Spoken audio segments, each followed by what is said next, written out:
tired as hell, and I'm not going to take this anymore. Hello, friends. Welcome back to the show. My guest today is Dr. Pamela Buchanan.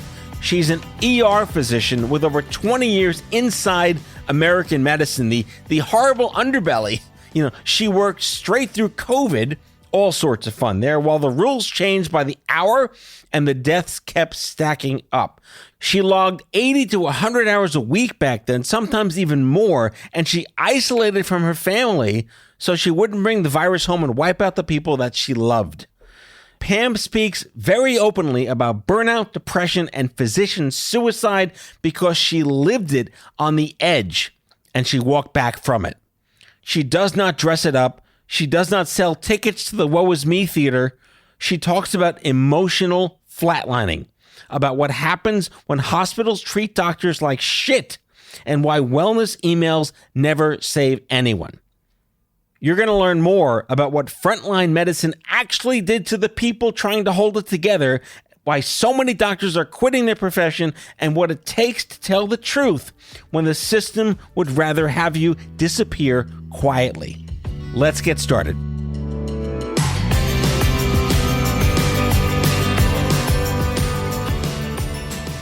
But I feel like in watching your TED Talk, I was waiting for you to drop some F-bombs. You don't do that at TED. You can't. They wouldn't let you, right? You do not do that. I know. I want to know about your training for your TEDx talk.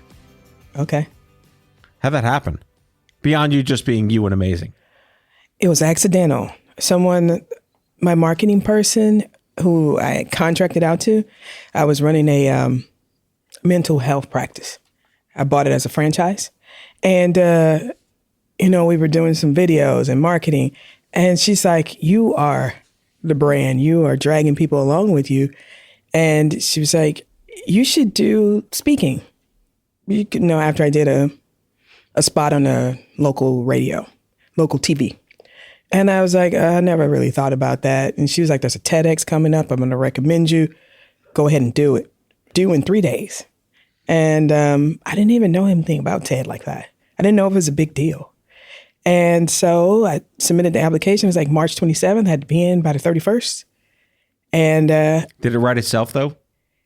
It was not hard for me. Yeah.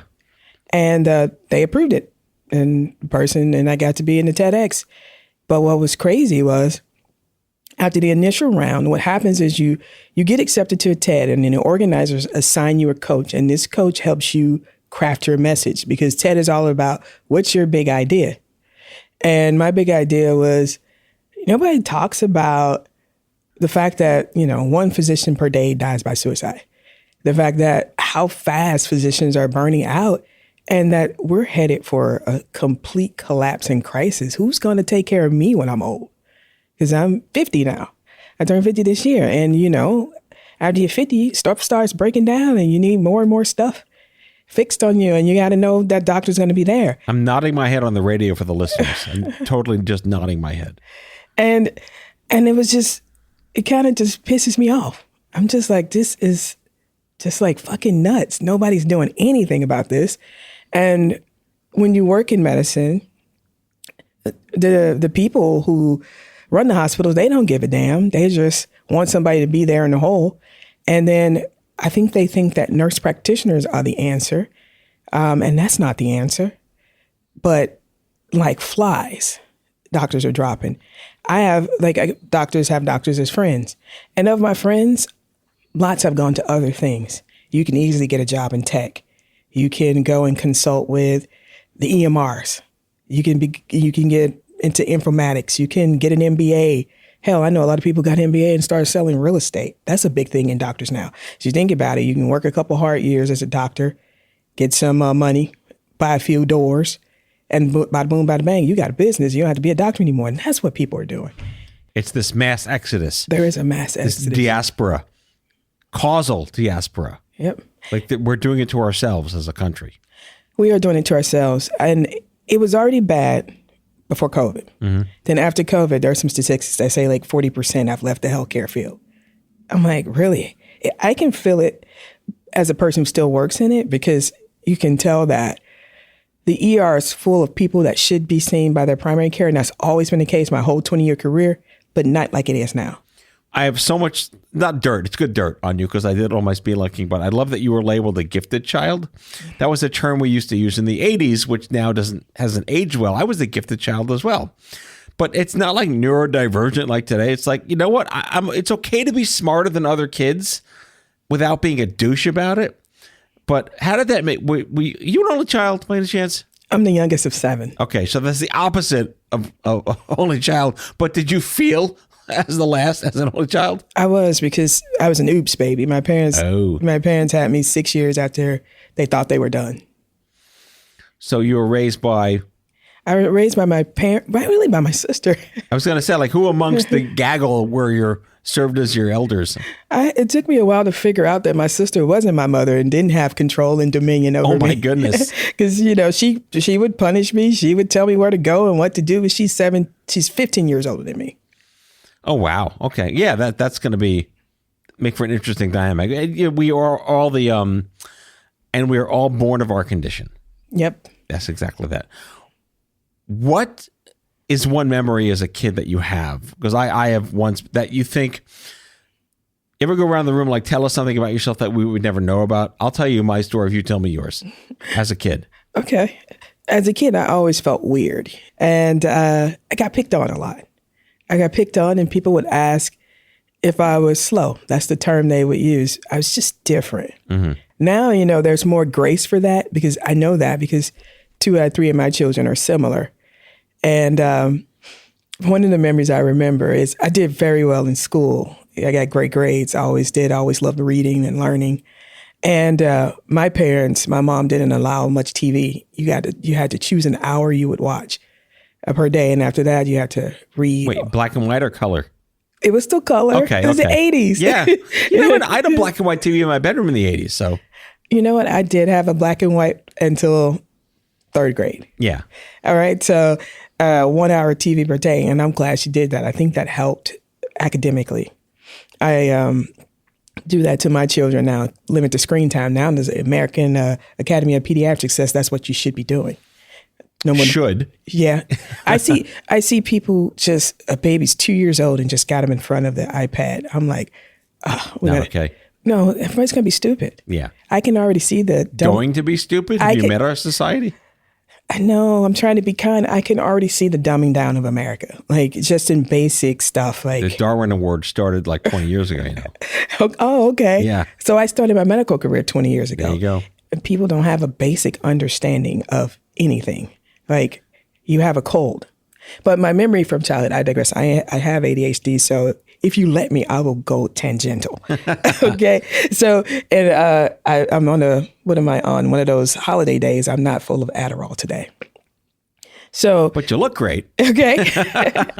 I just didn't want to be hopped up. I just wanted to be normal or whatever normal is. You can't even say normal anymore. There's no normal anymore. Nothing is PC anymore. I feel like at any moment I could say a thing that will cancel me. All right. The entire rest of the show was Gen X bitching. Go. No, I'm totally kidding. Continue. Yep, I could do that all day. But that was my memory, being called slow. And I remember specifically this one thing. When I was in 3rd grade, it was in 6th grade, I used to get bullied by these 3 girls, like Rosalind, Renee, and I can't remember the other one. But they would bully me, and every morning after I got dropped off by my brother, he'd walk me to school, they would fight with me and take my homework so they could copy it. And one day, I was, tussling around with them, and I just gave them my homework, and the 6th grade teacher was a family friend. And he told my parents what was going on. And I grew up in the church. We went to church all the time in Sunday school, and they said that you're supposed to turn the other cheek. So I didn't think you should fight. And so my mom found out, and she's mad at me. And she's like, what are you doing letting these people beat you up? I said, well, the Bible said, and in Sunday school, you're supposed to turn the other cheek. And she says, not when you're getting your ass beat. That's some ground truth right there. So the next time I went back to school, I was mad like that TV show, The Christmas Story, when he finally got mad. Oh, yeah. Oh, and I went crazy. I went ham, hard as a motherfucker on them. And I just lit them up. They were beat. And they left you alone from then on. it carried all the way to high school that I was crazy. Joe investment fam, she's crazy. And I recently saw one of these people just at Starbucks we're as adults. No, really? Yeah, in our 40s. And they're like, hey, how you doing? And I'm like, why are you being nice? You used to beat me up. Yeah. Until I kicked your ass. Mm-hmm. I figured like a savvier, like the modern version of this story, because you really can't hit people anymore, is just fake your homework so they get bad grades and keep your own homework to yourself. I think that's just a shame because my son had a similar situation where he thought he was going to be in trouble with me. And this was when he was in 5th grade. So he's now 17. But there was a girl who was his friend and these guys were messing with her. And I think they pushed her down. Ooh. And then he went over and he hit the guy. And he was like, I'm sorry, Mom, I hit somebody today. And I was like, well, what happened? What were the circumstances? And he told me the circumstances. And I was like, high five, let's go get some ice cream. Yeah. But I'm trying to figure out, why can't you find anybody? Because the president right now is aggressive towards Venezuela. And I don't want a society of people coming up after me who don't know how to defend themselves. Right. I don't get that. Well, we've moved into such a litigious society that if you even touch me, I'll sue you. And I can be a jerk to you because of freedom of speech. I get it. Yeah. Although a little bullying kind of helped me out back in the 80s too. I can't deny it. Bullying definitely helped me out. Yeah. We shouldn't have to whisper that. I feel like I'm going to get canceled. Yeah. Why? I mean, I was going to say why medicine, but why emergency medicine? That is the deep end of the pool. You know, emergency medicine is what happens to those with ADHD. Mm-hmm. A lot of people with ADHD are on the spectrum are ER doctors because, you know, you're there for, you know, a good time, not a long time. It's like the mistress of doctors. It's perfect because I don't own you. You don't own me. I see you for 5-10 minutes. Leave me alone. No relationships. No relationship. It's like you're the whore. I was going to go with speed dating, but okay. Well, the primary care, that's a marriage. Yeah. That's a relationship. That's true. That's you could call me anytime, all hours of the night, and tell me your runny nose is going on. If you see me in the ER, I'll be like, yeah, it's a runny nose. Okay, goodbye. Wham, bam, hopefully you're alive. Yes. Yeah.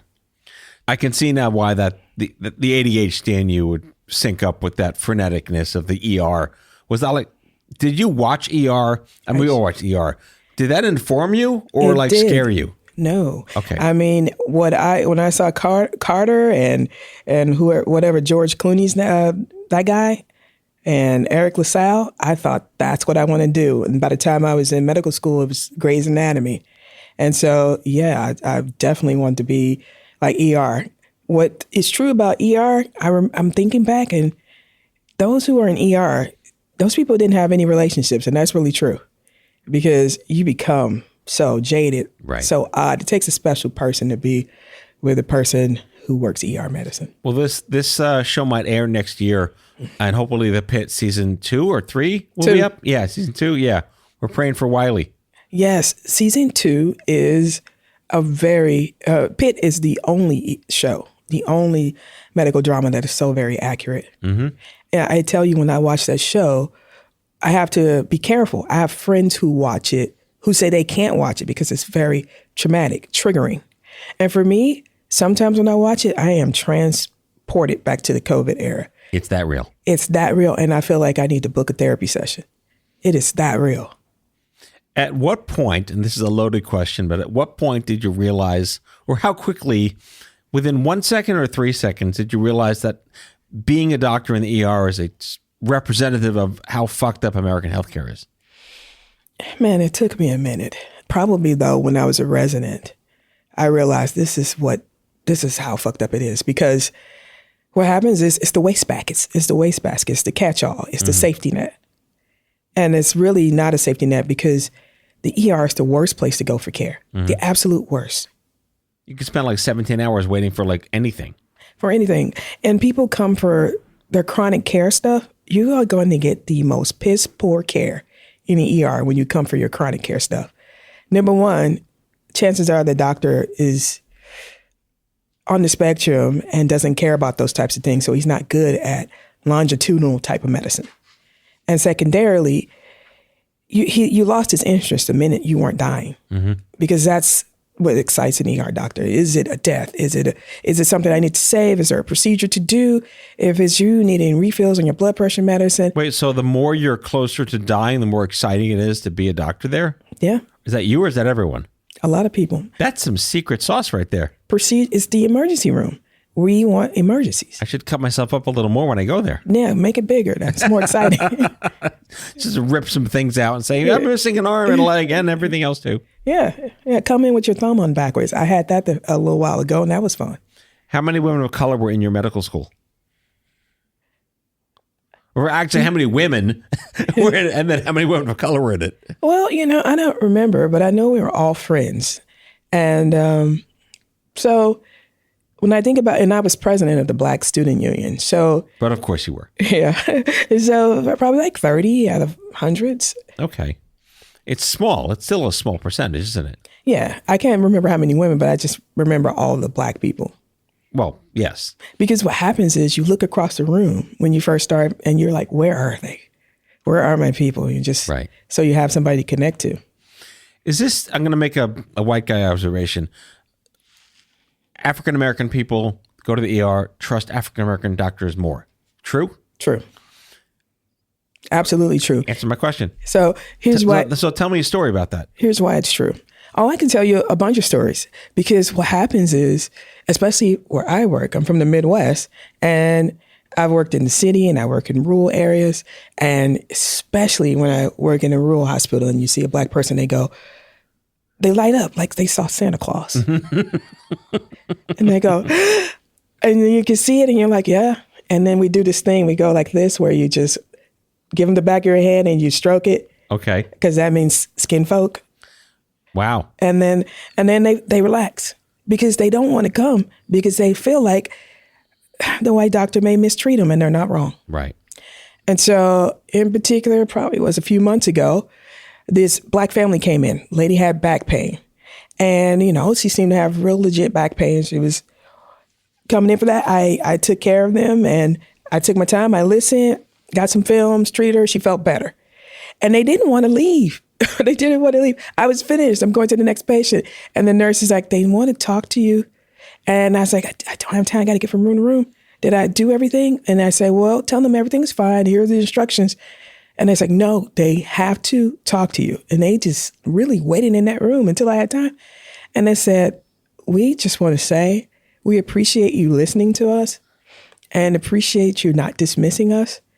And we want to know what days you normally work, so that if we have an emergency, I said, you can't time your emergencies. Well, I'll only almost die on Thursdays. I work Wednesdays sometimes, and now it's down to Tuesdays every now and again. And I feel bad because they won't look for me. It's like a burdensome privilege, I suppose. It is a burden. Yeah. It is a burden, and it is a privilege. I get it. To whom much is given, much is required, right? So, I'm happy to be there for them, but it sucks that we're doing things like backpedaling and we're no longer doing diversity training. That used to be standard. Now as it should be. Right. Because even me, everybody, like for instance, I didn't know about Asians and, increased amount of gastric cancers, but the diet is different, the types of spices. And, learning that from my Asian colleagues helps. You learn about patients who are in the LGBTQ community from your colleagues who have experience, because those lived experiences kind of stay in your mind.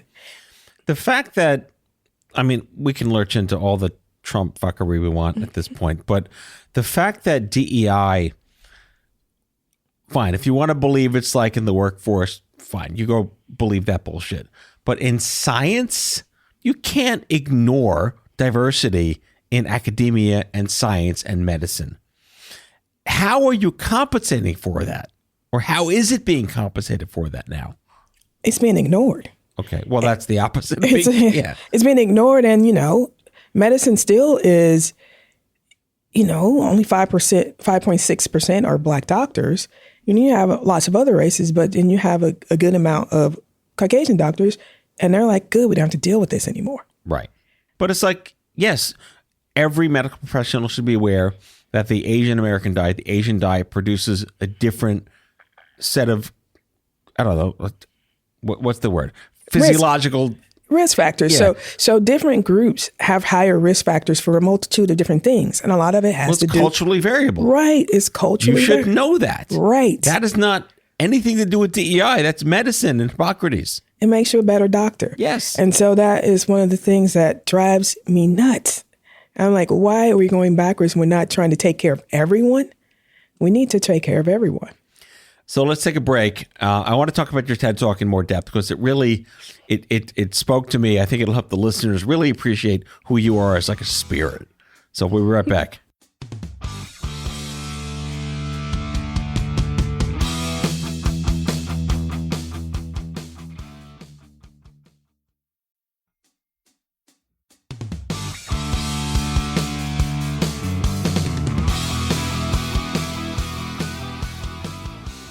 You know, I've only known you a little while. You are bulletproof.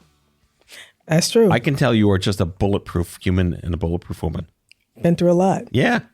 Is it all the Gen X piled up too? Or eating dirt on rusty slides in the 80s? Yes. And bullying. Yes. We're not pro-bullying for the record, but bullying has its merits. Don't cancel me. I raised my kids like Gen Xers. Mm-hmm. And people are like, they're so well behaved. They're raised like they were born in the 80s. And so ain't no bitch in my kids. No, I'm on the same page with you. My kids are 80s kids too. They learned failure. They learned dirt. They learned like third place is not tolerable. They learned disappointment. No one gets a prize for like just walking up and breathing on a mirror. I'm just nodding my head. I was like, you can't say this in the streets anymore. You can't talk like this. So to your TED Talk, and we'll put links to it in the episode notes because I want everyone to watch this. It was really brilliant. And for your first time out, seriously, like you hit a home run on day one. It's great. I like you mentioned this quote. You said Neuro spicy. And I didn't even pull that out. I was like, what the hell is this? I get it. You tell us what it means to you. My daughter gave that to me. Okay. So I didn't remember Forrest Gump when he found out he had a son. Yeah. And that was a scene. And he said, is he stupid? Yes. And so I remember when I came home from work, I was a resident. So I didn't want any of my children to be like me. I didn't want any of them to be neurodiverse. I didn't want them to have to go through that. I didn't want them being bullied, being weird. It was a lot. And I didn't want it for them. And so I thought that they would just be normal like their dad. And I thought, lucky like that. When I came home and I saw my daughter, one of the hallmarks of autism is like doing repetitive things. She loved to watch the ceiling fan and watch it go round and round and round. And I was like, damn. Oh boy. Damn, she's on the spectrum. And I just didn't want to think that, made sure she had services and early education and just really didn't want it to be the truth. And the way she just didn't socialize and just hard making friends, I knew as she was going through school that it was true. And when she got to be in college, she was in college, I think it was, or about to go to college. She had to go to therapy and it was so hard to find the right therapist. And she ended up landing on play therapy helped her. And I was like, I'm so sorry you have to go through all this. I'm so sorry you take after me. And she's like, what, Mom? She said, I love my neurospicy family. And that really freed me because she was like, no. It's genius. She's like, different is cool. And then she's like, no, it's not really like that like it was when you were kids. And then my other children told me that too. It's just like, no, like that's like old people stuff. People are not mean like you guys were. So neurospicy is a term that like the Gen Zs are using. I think that's going to be the name of the episode. What's that? Neurospicy. All right. Yeah. With Pam Buchanan. And you know what, too? I was like, neurospicy, like I said in my TED Talk, it makes, being on the spectrum sound cool. Yeah. Like it's either a delicious dip or either it's a dance, I like it. Yep. And now for the, for the fun part, suicide and depression in medicine. Just go right down the hill. At what point did you realize that this was taking a toll on you that you didn't sign up for? It snuck up on me because I pride myself, you grow up in the African-American community. African-American community barely believes in mental health anything, right? Tough it out, walk it off. There you go. You too blessed to be stressed. And if you are having an issue, maybe you're not praying enough, you need to go seek Jesus. And that's kind of how you deal with mental health, right? And that's how I was, raised. We didn't talk about that kind of stuff. So I really never... Yeah, turning the other cheek. Considered it. Even when my mom got me help when I was neurodivergent, we didn't tell Dad. We just kind of snuck off to see this white guy in a cardigan who would talk to me and show me ink blots. So you just did it like that. Right. And so physician suicide, it's very prevalent. 1 doctor per day dies by suicide. Right. And they don't tell you this. I had no idea. Nobody told me about it in medical school. Like, watch out, this may be you. Would that have diverted the course of the river for you? It would have. I would have taken better care of myself. No, would you have still gone into medicine? I still would have gone into medicine, Okay. But I would, because I just feel like it's a calling for me. And I definitely know we need more people of color. I feel blessed and honored to do it. I don't think it needs to be done full time. I think there's a better way. I think the way we do it is messed up. So what happened for me is I worked my tail off. I always worked hard and I worked a lot because I was poor. And so as soon as you gave me that medical degree, I was off to the races. I'm working all I can.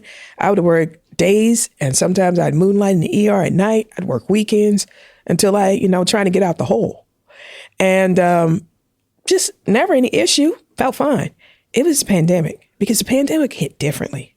See, during the pandemic, there was a combination of extreme work and you're working in an impossible situation. And think about the ego of a doctor too, because on a normal day in the ER, most of it you can kind of control and predict. You kind of know who you can and cannot save, and it doesn't affect you as much. But these people were having what seemed like some little virus, and they were just dying, right? And then on one day, Dr. Fauci would say, I remember particularly, they said, ibuprofen, don't give ibuprofen to COVID patients. And you're like, ibuprofen? It's bad. We don't know what it does for the inflammatory response. So you have people who have an allergy to Tylenol, and we have no way to treat the fever because they can't have incest per, the government at that time. And treatments are changing. It seems like every other day. Yeah, every other day was something else. Every other day it was like, do this, not that, do this, not that, give this, don't give that. It was hard to keep up with. And so when you lose a patient, you wonder, did I follow the protocol of the day? Did I do all I was supposed to do? And you went from, say, maybe a patient of yours dies once every few months, maybe in a whole year, you lose a few patients until the same amount of patients you lost last year happens in one day. Oh my. Okay. And so you're processing the whole process. Was it my fault? Did I do the right thing? Did I intervene quickly enough? That on top of, I hated playing God. I hated having 3 people crash at the same time. I have to decide who has the best chance of survival and go into a room, offer them to die, and wonder if I would have gone into the other room, like pick a door, would that person have lived? Does that speak to the primary source of the stressors during COVID is the I'm so sure. rampant deaths of more people in quantity? It was that. I'm trying to frame it up. So it was that for me. Yeah. And then also the extreme work. Yeah. Okay. And the fear, because I didn't know if I was going to die, saving people I didn't know. And then the isolation, because I wasn't around my family. I stayed above the garage and they put my food outside the door. Oh. And I came into the house, everybody went into their room and I didn't touch anything. We were just like and I came into the house, I took my clothes off, shoes off, everything in the garage. And they knew not to touch my car. It was a COVID car. Mm-hmm. And I had friends who bought campers and lived in a camper in the backyard or, that kind of thing. Or went to stay at a hotel and didn't come home because we didn't know if I breathed on my kid, am I going to kill him? Right. Remember the early days? We didn't know. We were like sanitizing our Amazon boxes. We were sanitizing our Amazon boxes. But think about me. I'm going into it. And so I'm covered in COVID as I come home. Well, wasn't the Black community even more susceptible to illness? It wasn't that. And here's what it was. It was like if you were baseline unhealthy. Mm. And so Black people are baseline unhealthy for a multitude of reasons. from structural racism, from not taking care of your chronic care conditions, unmanaged hypertension, unmanaged diabetes, and obesity because your community is not walkable. Mm-hmm. And so it's not just genetic. I think it's structural. Yeah. Wow. When did you say I'm done? Well, so I never really thought I would be done. I thought I'd be working completely full-time as a doctor until I got to be an old lady. I had a lot of admiration for my pediatrician, and she was a pillar in the community and worked until she was an elder person as a doctor. And I thought that would be me. But after COVID, it was like living 10 years in one, right? And so, and also it looked like the apocalypse. So while you guys got to, sleep in and be locked down, I had to get up early and be locked in. I had to be locked in on how am I going to manage this patient load today? As I'm driving into work, I'm thinking, what is it going to be today? And you hit that parking lot and it's full. And then you hit you go into the hospital and you walk through and people are every chair in the lobby is full, people on the floor. And it sounded like what you thought Revelation sounded like, weeping and gnashing of the teeth, just moans and groans. Mm-hmm. It was just horrible. And all the beeping and the sounds of the machines. And then, the yelling of the staff, this room, that room, we need a crash. And, it was, and plus think about it, I'm on the spectrum, it was way overstimulating. Yeah.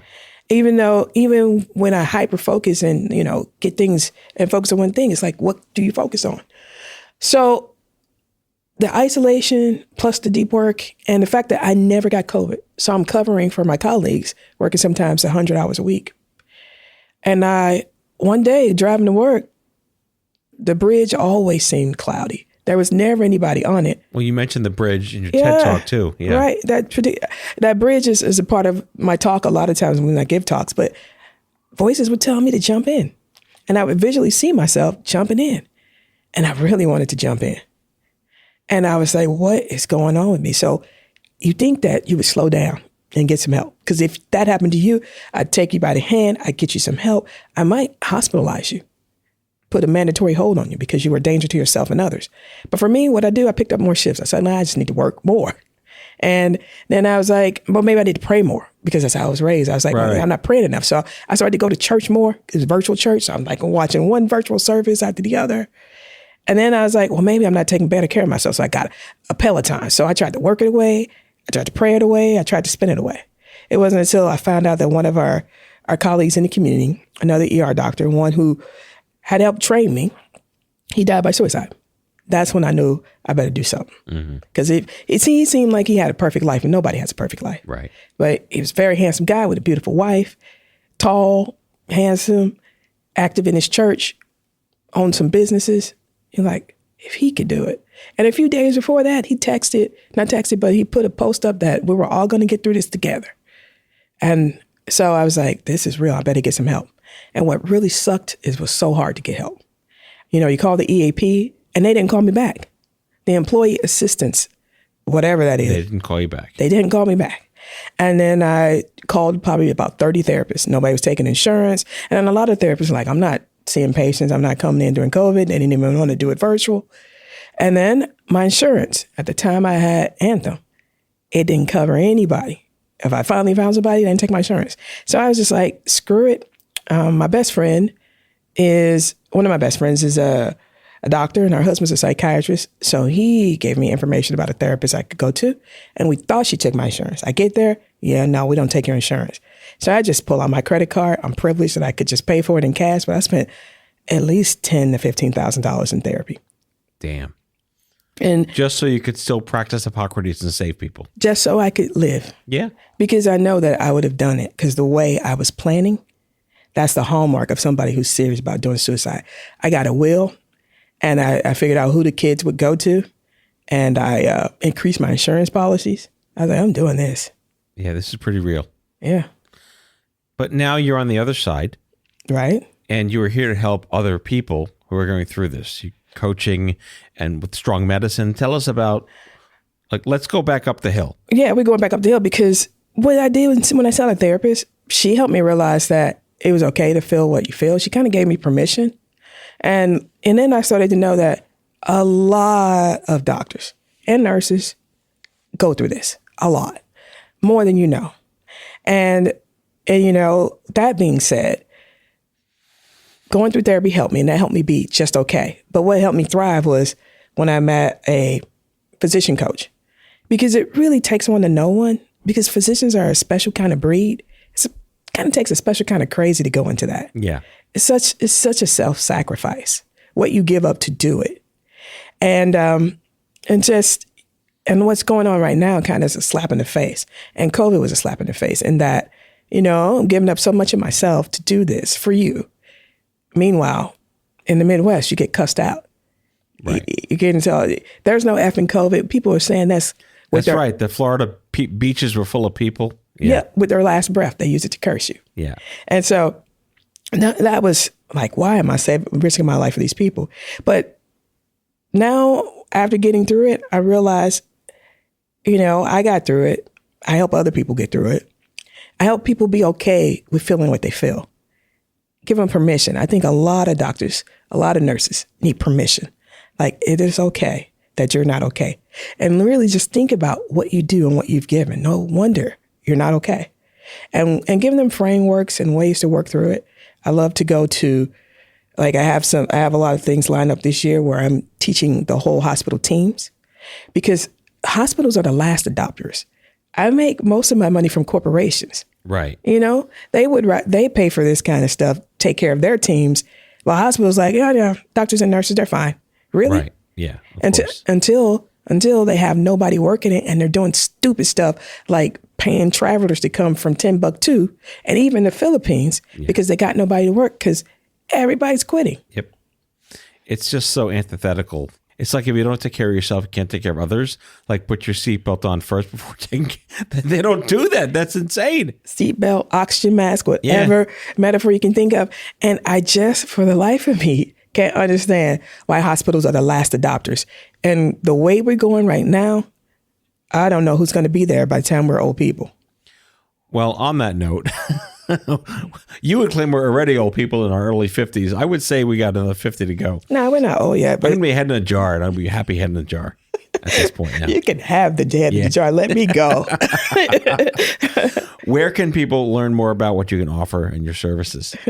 All right. You can go to drbstrong.com. That's my page where you can learn about speaking and coaching, and strongmdstl.com. We'll put links in the episode. So you've heard my show. You probably know at the end of every episode, I basically endow people with my own ChatGPT version of who Netflix thinks would play you in your own series. Now, you don't have to guess because I have the answers. Says my ChatGPT and says me. So if Dr. Pamela Buchanan were in a Netflix series, her character would be represented by what 3 pop culture soulmates? Okay. You are Whoopi Goldberg in Jumpin' Jack Flash. Explanation.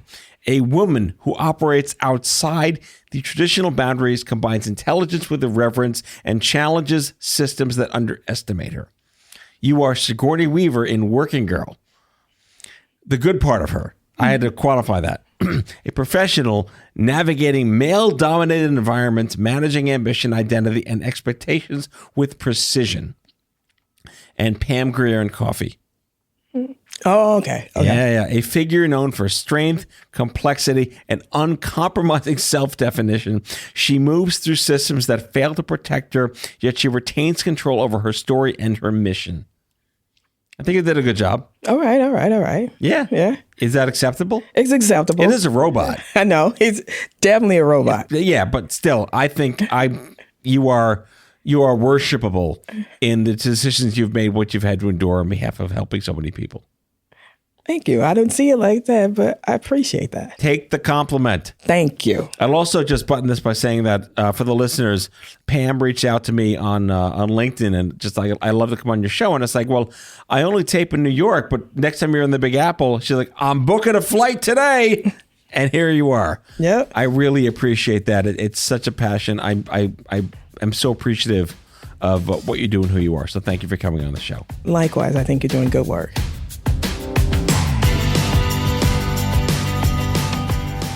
Out of Patience with Matthew Zachary is a production of Matthew Zachary Worldwide. The executive producer is Matthew Zachary. It is mixed and edited by Kyle Moore. If you like the show, ratings and reviews are always welcome wherever you get your podcasts. If you have guest suggestions or would like to learn more about sponsorship opportunities, email podcast@matthewzachary.com. For more information about Matthew Zachary and Matthew Zachary Worldwide, visit matthewzachary.com.